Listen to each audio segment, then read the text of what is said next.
My name is Elena. I am 32 years old, and I am currently sitting in seat 1A on a first-class flight to Jackson Hole, Wyoming, sipping vintage champagne while watching my brother's entire life fall apart on my phone screen. I just opened my banking app. I stared at a pending transaction for $60,000, the final payment for his luxury wedding venue. My thumb hovered over the glowing screen. Then I hit cancel. I did not stop there. I froze 3 platinum credit cards. In exactly 2 hours, right in the middle of his lavish engagement party, the aesthetic fake life he built with my money is going to collapse, and I am the one pulling the plug.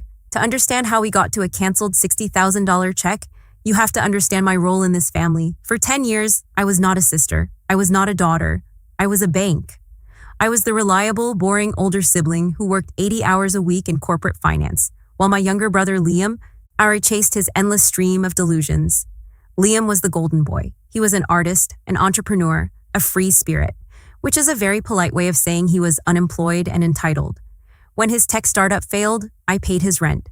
When he totaled his car because he was driving while filming a vlog, I bought him a used sedan.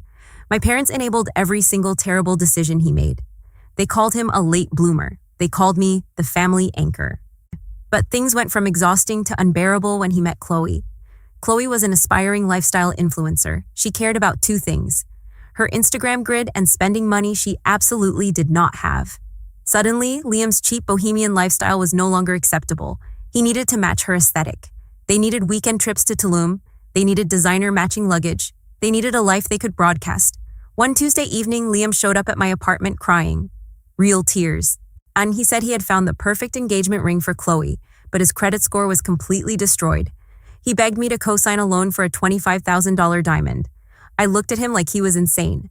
I told him absolutely not. He left slamming the door. Exactly 1 hour later, my father called. He did not ask how my day was. He immediately launched into a massive guilt trip. He told me how family supports family. He said Liam had finally found a good woman who motivated him. He told me I was being selfish, hoarding my corporate salary while my only brother was suffering. He wore me down. He always wore me down, so I bought the ring. I did not co-sign. I just bought it outright to avoid the predatory interest rates. $25,000 gone. That was just the beginning of my financial bleeding. The wedding planning started, and their demands became utterly unhinged. They did not want a simple ceremony. They wanted a destination wedding at a historic estate. Chloe demanded custom floral arrangements imported from Holland. She needed 3 different designer dresses for the weekend. Liam still did not have a job. My parents had 0 retirement savings. So guess who became the primary sponsor of this circus? Me. I put my name on the venue contract. I linked my personal credit card to their wedding planner's master account. Over the course of 6 months, I poured $120,000 of my own hard-earned savings into giving them their dream aesthetic. I convinced myself I was doing the right thing. I thought I was securing my place in the family. I thought I was buying their love. I was dangerously wrong. The truth shattered my reality exactly 3 days before their massive engagement party, an event, of course, that I was entirely funding. Chloe created a massive group chat. It included the bridesmaids, groomsmen, my parents, and me. The purpose was to discuss the dress code, but Chloe made a fatal mistake. She meant to create a separate side chat to gossip with her bridesmaids. Instead, she typed her message directly into the main group. My phone buzzed on my desk. I opened the message. It read, "Make sure we stage the main professional photos early before Elena gets there. Her outfits are always so tragic and corporate, she totally ruins the aesthetic. On plus, she is just going to complain about the cost all night.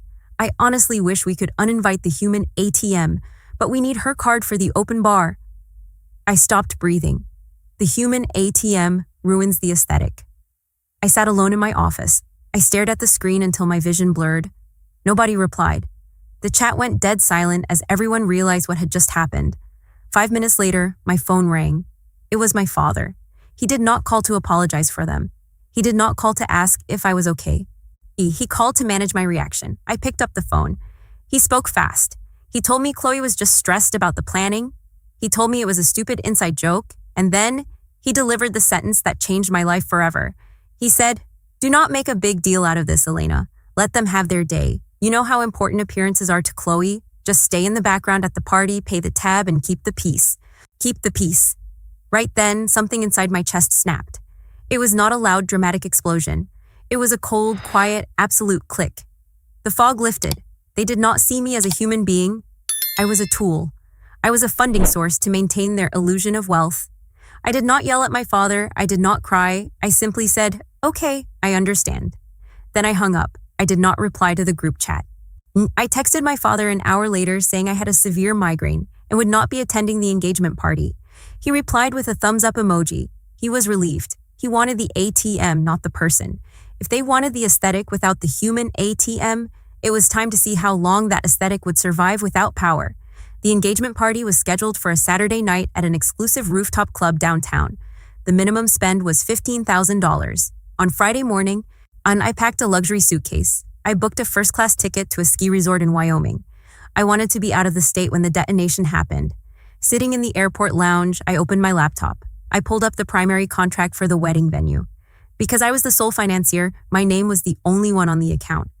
I had deliberately added a clause that allowed me to cancel everything up to 30 days before the event with a minimal penalty. The wedding was 32 days away.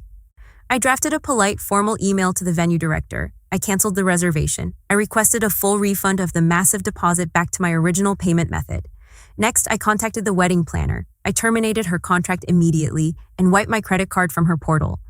I moved down the list. The florist, the photographer, the catering company, canceled, but the engagement party was happening tonight.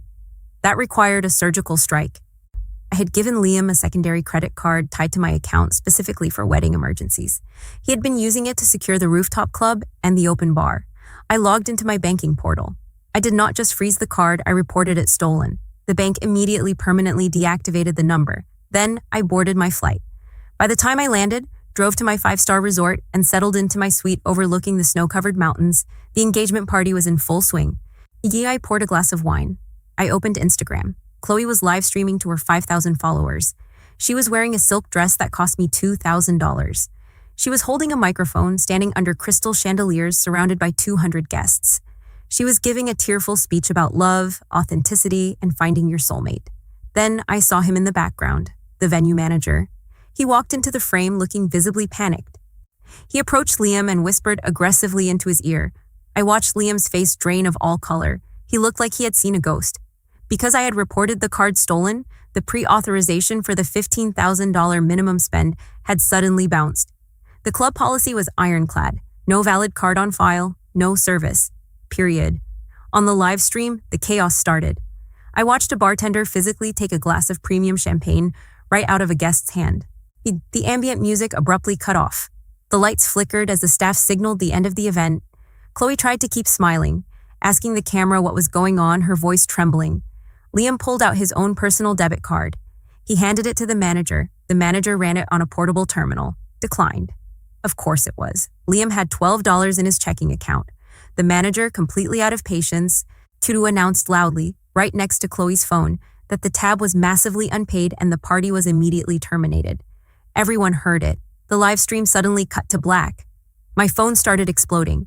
10 missed calls from Liam, 15 from my father, 20 frantic misspelled text messages from Chloe, begging me to unfreeze the card because they were threatening to call the police over the unpaid tab. I took another sip of my wine. I typed out one single text message and sent it to the family group chat. The human ATM is officially out of order. Good luck with the aesthetic. Then I blocked all of their numbers. Every single one. It has been 6 months since that night. The fallout was a masterpiece. Without my money, the wedding was instantly canceled. Chloe left Liam 3 weeks later when she finally realized he was completely broke and had zero prospects. My parents actually tried to threaten me with a lawsuit, claiming I legally owed them for raising me. Any first-year law student would laugh at that. Instead of arguing, I sent them a certified letter containing an itemized 50-page spreadsheet of every single dollar I had spent on Liam over the past 10 years. The total came to nearly $300,000. I added a sticky note that said, "Consider this my final contribution to this family." I changed my phone number. I transferred to a different branch of my company in a new city. I took the massive refunds I got back from the canceled wedding vendors and put a down payment on a beautiful, quiet house for myself. Sometimes mutual acquaintances track me down and ask if I feel guilty.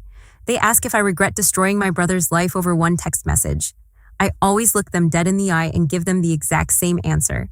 I did not destroy his life. I just stopped paying for his illusion. And honestly, When watching that live stream cut to black was the absolute best return on investment I have ever made. If you are watching this and you have a toxic family member draining your life, your energy, and your bank account while treating you like garbage, stop trying to keep the peace. The peace is a lie, cut the cord, walk away, and take your wallet with you. Do not forget to hit subscribe if you love a good revenge story. And let me know in the comments, what is the absolute craziest thing a family member has ever expected you to pay for? I will see you in the next video.